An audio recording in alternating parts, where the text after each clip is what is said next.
Welcome to the Property Podcast, the home of news and debate about building long-term wealth from property investment for beginners and experts alike. And now for your hosts. Before I met them, I thought BTL was a sandwich. It's Rob and Rob.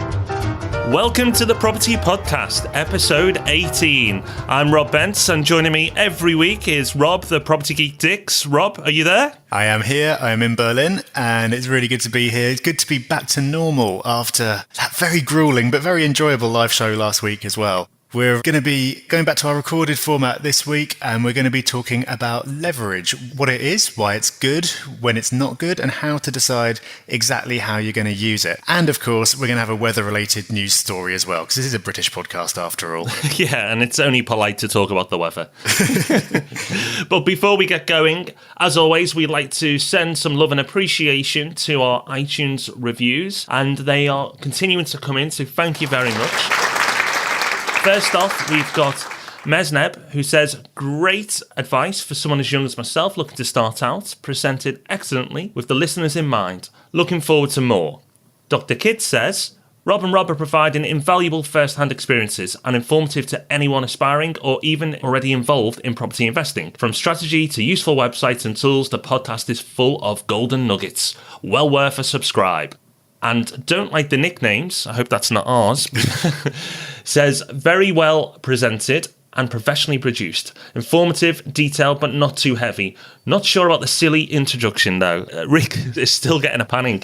But I have to say, everyone, I know we've had a lot of feedback, some in support of Rick, but most against. And we have said his time's coming to an end. And I think next week will be his last. So if you do like him, make sure you get him recorded so you can play it back to your heart's content, because we will be losing Rick. So I'm sorry, Rick. As a politician would say, you've got to make difficult decisions at a time like this, and it seems like the people have spoken. I think you might miss him when he's gone. I think he's got a place, but, the people have spoken. They have. And, this is a democracy, so unless you leave us a bad review and we won't listen to you, but it's a democracy to our 5-star reviews. So what have you been up to then, Rob, this week? Well, recovering from the live show, for a start. No, it was really good, and I know you mentioned it at the top of the show, Rob, but I'm hoping that it came across as well as it went on the night, because what I felt was really good about the episode was that the people who are listening to the podcast got to ask direct and really specific questions about what was on their mind. And I'm sure a lot of other listeners were thinking similar things as well. So hopefully last week's episode was a massive benefit. It takes a little bit of time to put together, but we'll definitely do another one in the future. It was really good, really enjoyed it. And lots of emails in from listeners with show ideas. So next week's show idea is thank you to one of our listeners who suggested it, and we'll reveal all later in the episode. So we've got that. And Andrea Morgan has been working her magic, Rob. Yes, so I hear. Our episode about Rightmove and all our tips and tricks for use that is going to be featured by Rightmove themselves, which is fantastic. So those of you who haven't caught up in the last couple of episodes, Andrea is the Rightmove Addict on Twitter, so find her at Rightmove Addict. And she, as you probably can guess from the name, is very much in love with Rightmove like we are as a property tool. So she featured us on her blog recently, which we'll link to in the show notes. But also Rightmove are now going to be featuring in the blog as well, off the back of her blog, which is just incredible. So everything just seems to be going well, podcast related. Everything we are involved in seems to turn out really good. So long may that continue. And thank you very much, Andrea, the Rightmove Addict. If you're not following her on Twitter already, make sure you do, because she comes up with great information. But we look forward to posting that blog in the show notes in the very near future. On the subject of podcasts, I'm actually bringing the current series of the Property Geek podcast to an end. By the time you're listening to this, I think there'll just be one more episode to go. Say it ain't so, Rob. Say it ain't so. I know. I thought I heard a bit of sniffling from your end. Every so often, it's nice to take a break and focus on other things and concentrate on lining up some really great guests for the next series. So going to be taking a little bit of a break from it.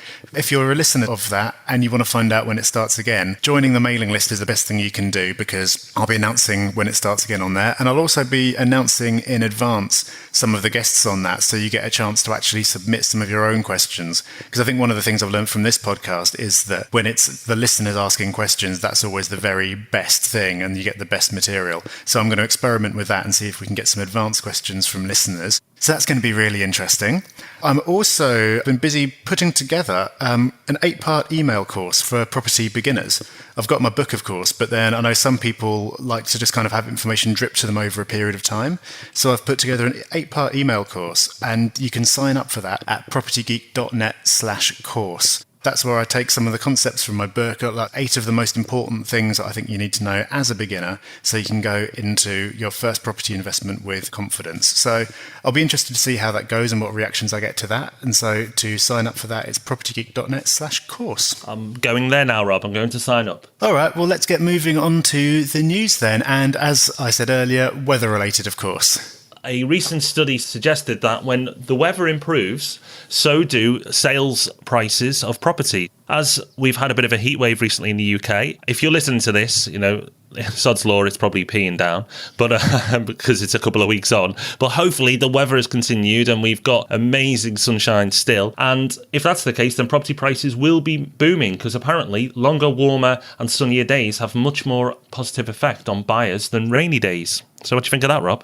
I can believe that. But as a kind of a counterpoint to that, I was speaking to a letting agent who I'm friends with the other day, and he was saying that it's terrible for lettings because people just don't want to be going around and trekking through properties and thinking about that kind of thing when they could be out having a barbecue or whatever else. So maybe good for sales, but not good for lettings. But then he operates in quite a studenty area, and he said that rainy days are really bad as well because no one wants to be going out and looking at properties when it's raining. So maybe he's just got really lazy clients and any kind of weather is bad for them. I don't know. Yeah, and mornings. Yeah, mornings not good. Evenings tough. Lots of other things going on. It's a tough crowd. He's probably got a 60-minute window every day. Yeah, exactly. And also in the news this week, a poll by the BBC, they spoke with 2,000 18 to 30-year-olds and they looked at what was their biggest priority.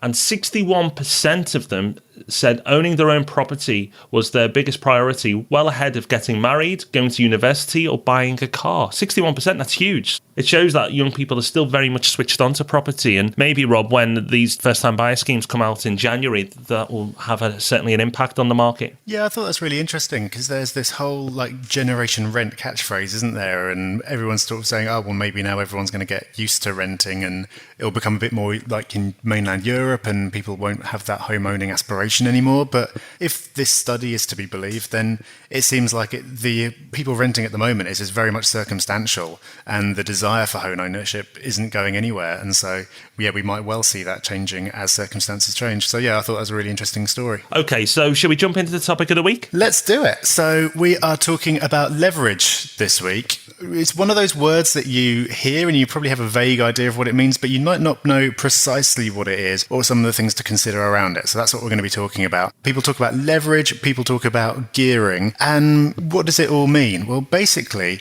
we're talking about borrowing money, and that borrowed money is put to use to, in theory at least, maximize your own returns. Now, the best way I can think about of explaining this is to start with an example of how it should work in theory, and then we can talk about exactly what it is and some of the issues around it. The most common form of leverage that people use is a mortgage, a buy-to-let mortgage. And Rob, I know that you've got an example with some numbers about how exactly that would work. If you want to grab a pen and paper, if you're not on the move, then feel free. You might find this easier, but I'll try and keep it as simple as possible. So I'm going to give you two examples. One, with no leverage involved, and two, we're going to look at leveraging and maximising our returns. In the first example, you could have £100,000 and you may go and buy one property cash for £100,000. Now, the benefit of that is you have no mortgage, so all the rent that comes in, bar some minor costs, is yours, no mortgage payments to pay. You also have lower risk because of that. So that's buying cash, not using leverage. £100,000, you buy a property outright for £100,000. Now, the second option, the second example, we're going to look at leveraging. So what we're going to do is we're going to split our £100,000 up into four. So 25,000 four times. And we're going to buy four properties worth £100,000 and use mortgages of 75% on each one. on each property, we're going to have £25,000 down and a £75,000 mortgage. Now, yes, I appreciate some people might be listening to this and go, yes, there's costs, and we're just keeping it simple for the example purposes. So we now have 4 properties. We've got rent coming in on all these properties as well, but we do have mortgages to service. So over time, the property market rises, as it always has done, and at some point, property prices will rise by 25%. Okay? So in example 1, our property that was worth 100,000 is now worth 125,000. Great. Okay, so on the 100,000 we initially invested, we've made a 25% return on our investments over time due to the property market going up on paper. Okay, so great. So that's example 1. In example 2, our first property is worth 125, our second is, our third and our fourth. So each now has gone up to 125. Now, that means that we've made £25,000 profit 4 times over, so which obviously comes to 100,000. So therefore, on that original 100,000 we've put in, we've made 100% return on our investment because we leveraged. Now, what's interesting, we started with the same amount of money, but because we took advantage of leverage, we managed to increase our return 4 times over. So instead of 25,000, we made 100,000, which is huge, big difference. So that's why so many property investors get excited by leverage, because of the potential it offers you over the long term. And it's really one of the biggest wealth creation tools you can use. But let's go into a little bit more detail, because some of you may be listening and going, well, isn't it better to buy cash because it's a debt? So Rob, do you want to explain why the majority of investors are happy to take on the debt? Debt is something that a lot of people have got a hang up about, and you're told that it's bad to be in debt. But then you have to make a distinction between good debt and bad debt. A bad debt is something like credit card borrowing, where you're just using it to buy a new car or go on holiday or something else, something which is going to depreciate, or something where it's an experience like a holiday where you're going to have it and you're going to spend it and it's going to be over. However, debt in the form of a mortgage is something that you're taking on very deliberately, because you know that you can make more money as a result of taking on that debt. So it's not like you're going to take it and spend it on stuff. You're going to use that money to buy an asset which you believe is going to generate an income for you and appreciate over time. While it is debt, it's not like it's, again, credit card debt, where it's meant to be short term and it's got huge interest rates and everything else. It's a structured product which has got an affordable interest rate. It's for that purpose. It's over a long period of time, and you can fix it so you know exactly what your payments are going to be. I don't even think of it as debt. That's the thing. Think about it as buying power rather than debt. What it really does is maximize your buying power and maximize your return on investment, because you're taking your own money and you're amplifying the effect of the return that you get by using someone else's money. In the long term, of course, that is great, because it means that when you get capital growth, you get a greater ROI on that. In the short term, it's going to eat into your profits, because you've got that interest payment that you need to make. You can't keep all the money for yourself. But as Rob's explanation showed, that buying power far outweighs the money that you've got to pay as a result. However, of course, leverage you can have at any level. You could just borrow a little bit of money, or you could borrow the majority of the money that you need to buy a property. You can be over-leveraged, and Rob, we've seen a lot of that in the recent past, and it didn't work out too well. With leverage, it comes with a word of warning, because if you use leverage, we've explained how it can make much bigger gains, but it potentially could make much bigger losses as well. In that first example, we said the property market goes up by 25%. You've then made 100,000 by leveraging. But if the property market dropped by 25% and you were forced to sell, then on paper, you've lost the 100,000 you originally invested. So you've lost all 100%. The important thing to remember, if some of you are getting nervous listening to this, if you're new to property, is that you only lose money if you're forced to sell. For me, when the property market dips at certain parts of the cycle as it doesn't worry me, because I'm not ever going to sell my properties, and I'm going to hold on to them, and they'll go back up again over time. Leverage is fantastic as a tool, as a wealth creation tool to make you money long term. But in the recent recession, when property prices did dip and people were leveraging 95%, 100% of their property through mortgages, and if they were then forced to sell, they were in trouble. And in fact, if the property prices had dropped below the values, then they could make a loss and have to supplement the mortgage payment back to the bank, because the sale price didn't cover even the mortgage. But they were the people who were forced to sell. So if you've got a good cash flowing property, even after the recession, property prices drop and you can service the payments because your rent is higher than your mortgage, then you shouldn't be really too worried. I know I don't want to give it away too much, but next week we're going to give you some examples of investments, and you'll see that from one of my investments that it's actually in negative equity, but I'm perfectly comfortable with that because it's making me money every month. Rather than giving the game away now, you'll have to listen into next week. The point I'm coming to is leverage can be a fantastic tool, but just be careful and cautious that you don't over leverage yourself so your cash flow is restricted. And even negative cash flow, people were investing in property when they were losing money every month. That's not a good investment. That's a bad debt.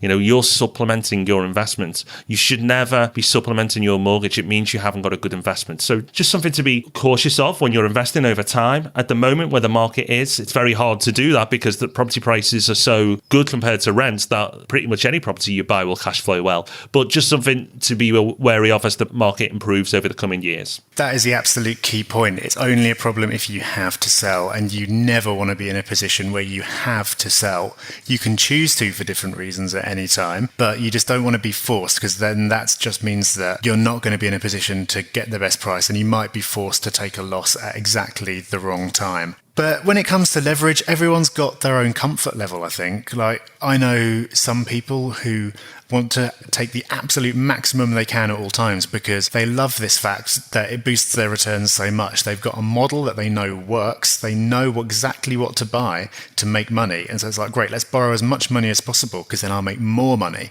But then you get other people who are a little bit more nervous about it, and they may be worried about things like the future interest rates. I mean, interest rates are at a historic low at the moment. They're only going to go in one direction. At some point, interest rates are going to go up. Obviously, if you're investing smart, you've budgeted that in and you've stress tested your portfolio at higher interest rates. But some people just don't want to be worrying about that happening. If it's going to be keeping you awake at night, worrying about what that's going to do to your repayments, then maybe a lower level is the right way to go. I mean, like, even if you only borrow 50% of the money you invest, then that's still going to do quite a lot to your buying power while still giving you a lot of room for interest rates to go up without affecting you too much and for property prices to dip without wiping out your original investment. So you can really do absolutely anything, and it depends, as always, on the goals that you've set. It depends on where you are in the life cycle of your investments and how much money you want to make, how fast you want to scale your portfolio. And it comes down to your sort of personality as well, as to how risk averse you are, I suppose.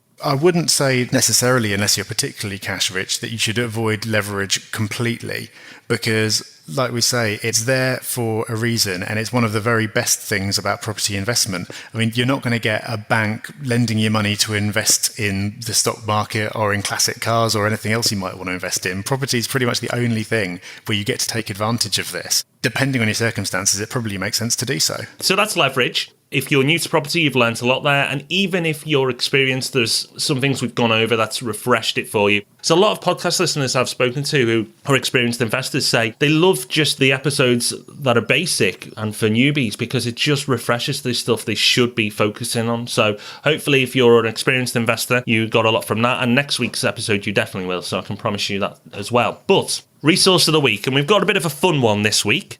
A few weeks back, Rob gave you a fitness resource of the week, and I thought it's only fair that I chip in and give you one too. And like Rob's, I wanted to keep it fun. And I do use this, so this is not one I've just researched and I'm plunked in here. It's an app that I own and I use regularly, and it's called Zombie Run. Can I just stop you there? Yeah. Have we not got enough problems in our life without being chased by, I presume, virtual zombies? I know, and I have to also state at this point, it's not that I've got the maturity of a 10-year-old and that I play this, because it is actually designed for adults. And let me explain what it is before you judge me. Zombie Run is a fantastic app. It's actually developed in the UK as well, so you're supporting UK developers here, which is another good thing. But the app, the best way to describe it, it's a story, and you run through your episodes, each story. And the story is fantastic because it was actually put together by a professional author. I forget her name, but if you go to their website, which we'll link to in the show notes, you'll find out more. But she wrote this story for the app, and it's absolutely fantastic. And what you do is you run through each episode. Now you can set different sort of distances or time limits that you want the episode to run for. So if you're new to running and just getting started, it's great because you can do 30-minute episodes. Or if you're a bit more experienced and you love your running like myself, you can go 60 minutes plus. It's also got distances you can run to, so 5 kilometers, 10, 20. So there's lots in there. It's amazing value. It is about $4.99. And when I first looked at it, I went, $4.99 for an app. And it's funny because, an iPad's £400 and we quibble over paying £4 for an app. But it's so worth the money. It's one of the best apps I've ever downloaded. You'll have so much fun that the only problem you'll have is when you start to tell people about it like I am, everyone else is going to go, what? Zombie Run? How old are you? But you play it. It's absolutely fantastic. If you love audiobooks and you love running, this is the app for you because it's so much fun. And you'll really find that you'll look forward to going out to your next run. And they've recently brought out a new app as well and updated it. And so there's loads more levels for myself to tackle. So I'm really happy about that. Well, I think that's a successful sales pitch. I've never really got on with running, and that's why I sort of shared that resource from a few weeks ago about alternative ways of getting fit. But I don't know, I think I might be tempted to give that a go because my problem's always been boredom. So maybe some zombies is what I need to keep me going. And as the resident non-Apple user, I need to point out that I've just taken a look. You can get it on the iPhone and on Android as well. So you've got no excuse not to get involved with the zombies, whatever platform you use. I do own an Android phone as well, so it's not like I'm anti-Android. I know I always cater for the Apple users, so I'm glad Rob's here to balance me out. It's interesting. Maybe I should give it a go and report back, and maybe if you're listening and you give it a try, you can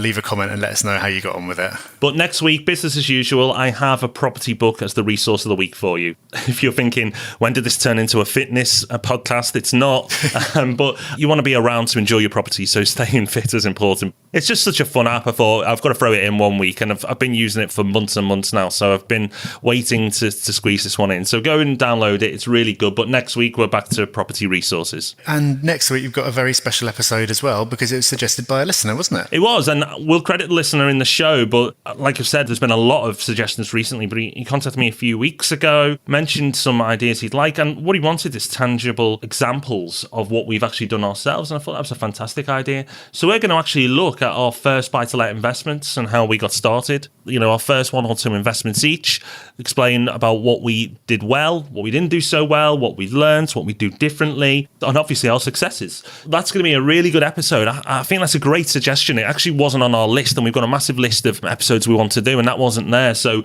we've pushed it to the top. We think it'll offer loads of value. So make sure you join us for that next week. Definitely. I'm really looking forward to that one. I can't believe we didn't think of it ourselves, but it was a really, really great idea. That's going to be great. Also, check out the website as well if you haven't done recently, because we're going to be making some changes to that and making it even more valuable, hopefully. While you're there, if you haven't signed up to the mailing list yet, always a good idea to do that and join all the other people who've been signing up recently, because we're going to tell you about every episode as it comes out, and we're going to sort of slip you the odd special little extra as well. But for now, enjoy the smooth tones of Rick's voice because it's his second to last podcast. We're going to miss you, Rick. Goodbye, everyone. Have a great week. See you later. Thank you for listening to the Property Podcast. Don't forget to check out the show notes and join the mailing list at thepropertypodcast.com.